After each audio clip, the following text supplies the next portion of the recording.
दोस्तों very good morning to all of you. आज के इस शानदार वीडियो में आप सभी का स्वागत करता हूं। दोस्तों आज का जो पहला प्रश्न बना है वो बना है कि हाल ही में एक ऑर्गेनाइजेशन है जिसको सिडबी के नाम से जानते हैं। सिडबी के नए अध्यक्ष और प्रबंध निदेशक यानी कि चेयरमैन और एमडी मैनेजिंग डायरेक्टर कौन बनाए गए हैं। तो बिल्कुल भी टाइम वेस्ट करते हुए पहला इसका राइट आंसर हो जाएगा एस रमन्नम। ऑप्शन नंबर ए इसका राइट आंसर हो जाएगा कि हाल ही में सिडबी के नए जो एमडी और चेयरमैन बनाए गए हैं वो बनाए गए हैं एस रमन्नन को। तो ऑप्शन नंबर ए इसका राइट आंसर हो जाएगा। ये जो ऑर्गेनाइजेशन है सिडबी, इसका जो फुल फॉर्म है एग्ज़ाम में कई बार पूछा जाता है। तो सिडबी का फुल फॉर्म हो जाएगा small industries development bank of India. ये सिडबी का फुल फॉर्म हो जाता है। और अगर हम लोग इसकी फ़ोटो देखेंगे तो आप यहाँ पर देख सकते हैं लिखा है centre appoints S Ramannam as SIDBI's new chairman and managing director. इनका एस रमन्नन का फोटो देख सकते हैं जिनको इस पद पर बिठाया गया है। और इस तरफ आपको सिडबी का लोगो दिख रहा होगा जिसके बारे में यहाँ पर डिस्कशन हो रहा है। अब एक चीज़ जानेंगे, एस रमन्नन इस समय क्या है। इस समय वर्तमान में वो एक ऑर्गेनाइजेशन है NECL, उसके CEO के पद पर कार्यरत हैं। NECL का फुल फॉर्म होता है national e governance services limited. SIDBI का जो मुख्यालय है ये मुंबई में नहीं है, दिल्ली में नहीं है। इसका आंसर हो जाएगा लखनऊ। बहुत बार ये क्वेश्चन एग्ज़ाम में पूछा जाता है और इसका आंसर गलत करके आते हैं लोग, क्योंकि लखनऊ में ज़्यादातर ऑर्गेनाइजेशन का हेडक्वार्टर नहीं होता है। ज़्यादातर HQ हेडक्वार्टर मुंबई या फिर दिल्ली में होते हैं। इसका जो हेडक्वार्टर है, मुख्यालय है, ये लखनऊ में स्थित है। सिडबी की जो स्थापना है ये 2 अप्रैल 1990 में करी गई थी। ठीक है, तो ये भी आप लोग याद रखेंगे। आगे चलते हैं। अब दोस्तों चूंकि हमने इस वीडियो में इसको पहला क्वेश्चन CEO को लेकर किया है, नई पोस्ट को लेकर किया है, तो मैं आपको यहाँ पर रिवीजन करवाने वाला हूँ। जनवरी से लेकर अभी तक जितने भी मोस्ट इम्पॉर्टेंट CEO बनाए गए हैं उनका मैं रिवीजन आपको करवाऊँगा। ठीक है, इसमें से सिर्फ वो चीज़ मैंने ली है जो ज़्यादा इम्पॉर्टेंट है। जैसे कि पहला एक कंपनी है महिंद्रा एंड महिंद्रा M&M, इसके जो CEO हैं वो बनाए गए हैं अनीस शाह। इसी प्रकार से UIDAI का CEO बनाया गया है सौरभ गर्ग को। इसके अलावा एक कंपनी है जिसका नाम है ARCIL, जिसका नाम है एसेट रिकंस्ट्रक्शन कंपनी लिमिटेड। इसका CEO बनाया गया है पल्लव मोहापात्रा को। इसके बाद में MD and CEO of central bank of India. समझते चलना, सारे पॉइंट्स आपको बहुत ही ज़्यादा इंपॉर्टेंट बता रहा हूँ, मिस मत करना, याद करते हुए चलना। तो इसके जो सेंट्रल बैंक ऑफ इंडिया के नए MD और CEO बनाए गए हैं उनका नाम है मातम वेंकटा राव। OLX ऑटोस के CEO बनाए गए हैं गौतम ठाकुर। इसी प्रकार से फुलरटन इंडिया क्रेडिट कंपनी, इसका CEO बनाया गया है शांतनु मित्रा को। इसी प्रकार से टाटा मोटर्स लिमिटेड के CEO बनाए गए हैं मार्क लिलिस्टोसेला। ठीक है, एजेन लाइफ के MD और CEO बनाए गए हैं सतीश्वर बालाकृष्णन। अमेजन कंपनी जिसके जो CEO हैं जेफ बेजोस हैं, उसके जो अगले जेफ बेजोस के बाद में जो CEO बनाए जाएंगे वो बनाए गए एंडी जैसी। SBI कार्ड एक कंपनी है, उसके CEO का नाम है राम मोहन राव। आयुष्मान भारत योजना के जो नए CEO बनाए गए हैं वो बनाए गए हैं RS शर्मा को। इसी प्रकार से धन लक्ष्मी बैंक बोर्ड के जो MD और CEO बनाए गए हैं वो बनाए गए हैं JK सिवान। ऑप्शन देखकर इसको भी टिक कर देना। तो ये जो पूरी लिस्ट मैं आपको बता रहा हूँ इसको आपको रिवीजन करना है। और अगर आप में इनमें से काफ़ी नाम अगर आपको नहीं याद है तो बहुत ही समस्या की बात है, रिवीजन करते रहो, अदरवाइज़ कोई भी सिलेक्शन नहीं करवा पाएगा। ठीक है, मेहनत आपको करनी पड़ेगी, मेहनत से आप पीछे नहीं हट सकते हैं। आगे प्रश्न बनेगा कि इसी में और नाम आता है इंटेल कंपनी के जो CEO हैं वो बनाए गए हैं पैट जेलसिंगर। ठीक है, first CEO of WHO foundation. तो WHO फाउंडेशन जो बनाया गया था उसके पहले CEO बनाए गए हैं अनिल सोनी। ठीक है। बाटा ग्लोबल, बाटा कंपनी जो है जिसका शूज़ आप पहनते हैं, उसका जो ग्लोबल सीईओ है वो संदीप कटारिया को बनाया गया है। इसी प्रकार से ओएनजीसी विदेश, ओएनजीसी विदेश कंपनी का नया एमडी और सीईओ बनाया गया है एके गुप्ता को। इसके अलावा एक कंपनी है electronics sector skill council of India, इसके सीईओ बनाए गए हैं पीवीजी मेनन। इसके बाद में है MD and CEO of India post payment bank, India post payment bank, इसके जो नए सीईओ बनाए गए हैं वो बनाए गए हैं जे वेंकटरमू। ठीक है। First female CEO of city group, city group का पहला फीमेल सीईओ ये बनाई गई है जेन फ्रेजर। सबसे ज़्यादा इंपॉर्टेंट है, किसी भी ऑर्गेनाइजेशन की सीईओ अगर कोई महिला पहली बार बनती है तो वो सबसे ज़्यादा इंपॉर्टेंट है, तो जेन फ्रेजर इनका नाम हो जाएगा। इसी प्रकार से MD and CEO of south Indian bank बनाई गई है मुरली रामकृष्णन। तो यहाँ पर दोस्तों चलो, जितने भी मैंने यहाँ पर आपको ये क्वेश्चंस करवाए हैं, सीईओ की लिस्ट जो करवाई है, विश्वास मानिए आपको पिछले 4 महीने मैंने ऐसे ही रिवीजन करवा डाले। ठीक है। ये पूरी लिस्ट आपने पढ़ लिया, कम समय में शानदार तरीके से तैयारी हो गई है। आगे बढ़ने से पहले आपको बताना चाहूँगा कि हमारा जनवरी, फरवरी और मार्च महीने का जो करंट अफेयर्स है वो लॉन्च कर दिया गया है। तो वीडियो के डिस्क्रिप्शन में लिंक है, जनवरी का अलग है, फरवरी का अलग है, मार्च महीने का अलग है। जो भी इसको लेकर रिवीजन करना चाहता है बिना भी टाइम वेस्ट किए हुए, वो परचेज करके इसको पढ़ सकता है। क्वेश्चन बनेगा कि हाल ही में international day of sports for development and peace प्रतिवर्ष किस दिन मनाया जाता है? तो आंसर हो जाएगा एवरी ईयर 6 अप्रैल को ये दिवस मनाया जाता है इसको। सो गाइस, आप यहाँ पर इसका एक फ़ोटो देख सकते हैं। 6 अप्रैल 2021 को, 6 अप्रैल 2021 को international day of sports for development and peace मनाया जाता है। इसका ऑप्शन नंबर सी इसका राइट आंसर हो जाएगा। अब इस दिवस के लिए इसका जो वर्ष 2021 के लिए जो थीम हो जाएगा वो हो जाएगा recovery from the pandemic, recovery from the pandemic इसका थीम हो जाएगा, जो कि आपको याद रखना है। आगे चलते हैं। प्रश्न बनेगा कि भारत सहित कुल 9 देशों ने अप्रैल 2021 में E9 समिट में पार्टिसिपेट किया है। इसमें ई का मतलब क्या है? तो आंसर हो जाएगा, ई का मतलब है एजुकेशन। ऑप्शन नंबर ए इसका राइट आंसर हो जाएगा।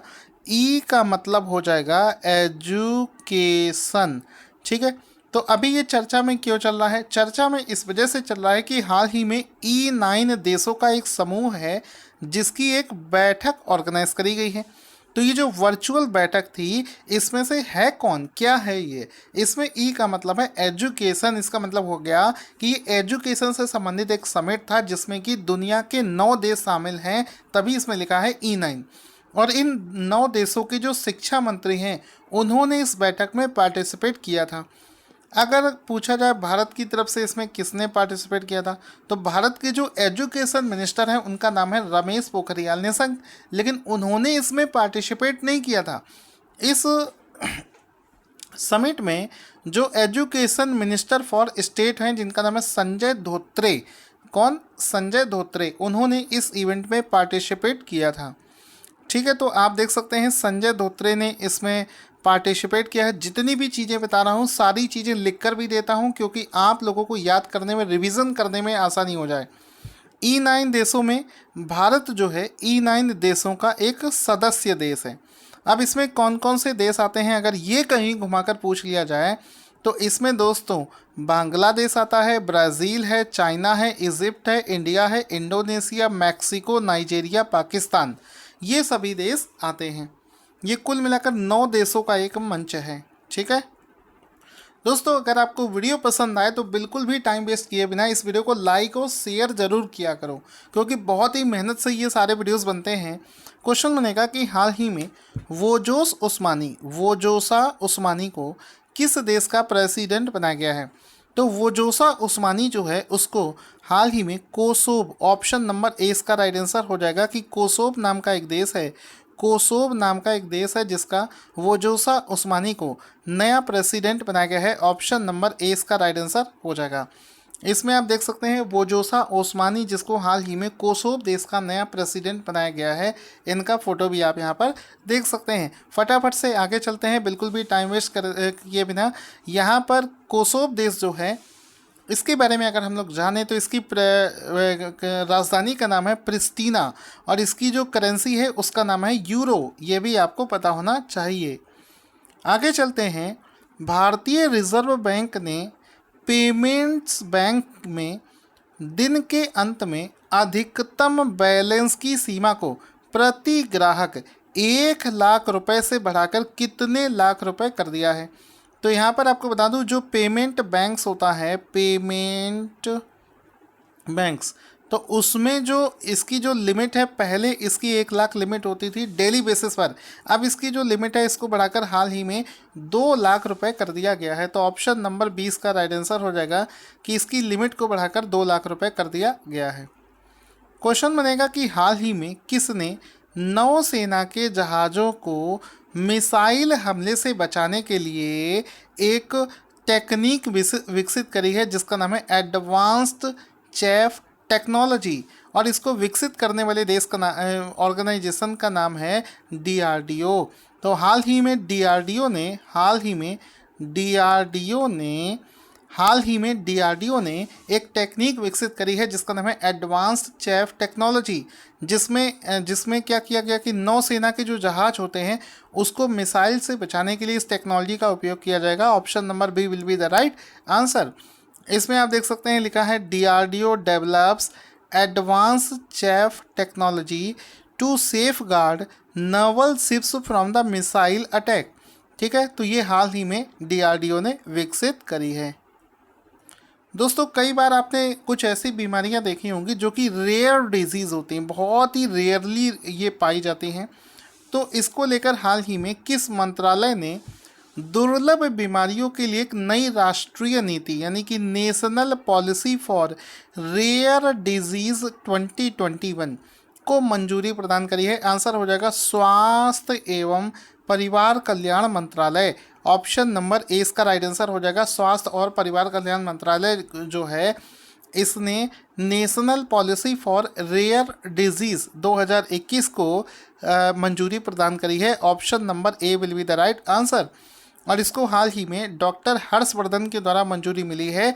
लिखा है union health and family minister, जिसका नाम है डॉक्टर हर्षवर्धन ने अप्रूव कर दिया है national policy for rare disease 2021। आगे चलते हैं अगले प्रश्न की तरफ। क्वेश्चन बनेगा कि भारत के सर्वोच्च न्यायालय ने किस नाम से अपना एक आर्टिफिशियल इंटेलिजेंस पोर्टल लॉन्च किया है? तो हाल ही में ये जो organisation Supreme Court of India है, सर्वोच्च न्यायालय जो है, उसने अपना एक इंटेलिजेंस पोर्टल लॉन्च किया है जिसका नाम है सुपेस, SUPACE। तो इसका नाम है SUPACE। तो ये सुपेस नाम से इसको लॉन्च किया गया है। आर्टिफिशियल इंटेलिजेंस से लैस ये जो पोर्टल है इसको लॉन्च किया है। Option number A will be the right answer. इसका एक फ़ोटो देख सकते हैं। वीडियो कॉन्फ्रेंसिंग के माध्यम से इस पोर्टल को हाल ही में लॉन्च किया गया है। और ये जो सुपेस है यहाँ पर आप देख सकते हैं, ये सुपेस है और इसका फुल फॉर्म सबसे ज़्यादा इम्पोर्टेंट है। फुल फॉर्म क्या हो जाएगा? फुल फॉर्म हो जाएगा supreme court portal for assistance in court efficiency. ये इसका पूरा नाम रखा गया है। साथ ही साथ में आपको एक चीज़ पता होनी चाहिए, जब इस आर्टिफिशियल इंटेलिजेंस पोर्टल को बनाया जा रहा था तो इसकी एक समिति बनाई गई थी और उस समिति के अध्यक्ष का नाम रखा गया था एल नागेश्वर राव। ये चीज़ मैं आपको पहले भी करवा चुका हूँ। एल नागेश्वर राव जो हैं इस इंटेलिजेंस समिति के जो अध्यक्ष हैं वो बनाए गए थे। इस समय इंडिया के जो चीफ जस्टिस ऑफ इंडिया हैं उनका नाम है SA बोबड़े। ठीक है, SA बोबड़े, यहाँ पर इनका फोटो भी देख सकते हैं, ये है SA बोबड़े। साथ ही साथ में आपको ये भी पता होना चाहिए कि हाल ही में भारत के प्रेसिडेंट ने अगले यानी कि भारत के 48वें chief justice of India CJI भी अपॉइंट कर दिए हैं, जो कि बोबड़े के बाद में स्थान लेंगे और उनका नाम है NV रमन्ना। NV रमन्ना जो हैं उनको भारत का अगला मुख्य न्यायाधीश भी है, ये अपॉइंट भी कर दिया गया है। इनको प्रेसिडेंट के द्वारा अप्रैल 24 को शपथ दिलाई जाएगी। आगे चलते हैं। फोर्ब्स कंपनी ने विश्व भर के अरबपतियों की 35वीं वार्षिक सूची के अनुसार दुनिया में सबसे ज़्यादा बिलेनियर किस देश में है। देखो, पूरी दुनिया में जो बिलेनियर्स की लिस्ट है वो बढ़ गई है, उसमें बिलेनियर्स की संख्या बढ़ती जा रही है। तो इस मामले में दुनिया में सबसे ज़्यादा अगर बिलेनियर किसी देश में है तो वो है अमेरिका में। तो ऑप्शन नंबर 20 का राइट आंसर हो जाएगा। भारत में बिलेनियर्स की संख्या कितनी है, कौन से स्थान पर लाई करता है, ये भी आपको बताऊंगा, वो ज़्यादा इंपॉर्टेंट है, ठीक है। लेकिन याद रखो, अमेरिका में सबसे ज़्यादा बिलेनियर है। और इस बार फोर्ब्स ने जो बिलेनियर्स की लिस्ट जारी करी है वो 35वां संस्करण है। कौन सा है? 35वां संस्करण। छोटी छोटी चीज़ें हैं लेकिन एग्ज़ाम में बहुत पूछी जाती हैं। और इसमें मैंने कल आपको एक चीज़ बताई थी, यहाँ पर फोटो से भी आप सीख सकते हो कि पूरी दुनिया के सबसे अमीर व्यक्ति जो बने हैं वो बने हैं जेफ बेजोस बने हैं। और जो मुकेश अंबानी है उनका इस लिस्ट में नाम आया है 10वां। और अगर पूछा जाए एशिया में सबसे अमीर कौन है तो वो बने हैं मुकेश अंबानी। और अगर पूछा जाए इंडिया में सबसे अमीर कौन बना है तो इंडिया में जो रिचेस्ट 3 पर्सन है जो कि सबसे अमीर हैं, पहले स्थान पर आता है मुकेश अंबानी, दूसरे स्थान पर पहुंच गए हैं गौतम अडानी और तीसरे स्थान पर पहुंच गए हैं शिव नाडर। और अगर देखा जाए तो बहुत ही जल्द हो सकता है कि गौतम अडानी जो हैं ये मुकेश अंबानी को पीछे भी कर सकते हैं। हम लोग यहाँ पर इस क्वेश्चन में बात कर रहे थे कि दुनिया के 3 सबसे ज़्यादा बिलियनियर्स की संख्या कहाँ पर है। तो दुनिया के 3 देश में पहले स्थान पर आता है अमेरिका, दूसरे स्थान पर आता है चाइना, उसके बाद इंडिया यहाँ पर तीसरे स्थान पर आता है। इंडिया भी किसी से पीछे नहीं है, यहाँ भी बिलियनियर्स की संख्या बढ़ रही है। और इस समय इंडिया में बिलियनियर्स की संख्या है 140। तो 140 बिलियनियर्स के साथ में इंडिया तीसरे स्थान पर लाई करता है। दोस्तों, ये आपको क्वेश्चन दिख रहा होगा, इसका राइट आंसर क्या होगा जल्दी से कमेंट बॉक्स में लिखना ना भूलें। Thank you for watching this video. और दोस्तों, आप सब लोग मुझे सपोर्ट कीजिए, वीडियो को लाइक और शेयर करें सो दैट मैं ऐसे ही ऑसम वीडियोस आपके लिए बनाता रहूं। आज का वीडियो कैसा लगा कमेंट में लिखना ना भूलें।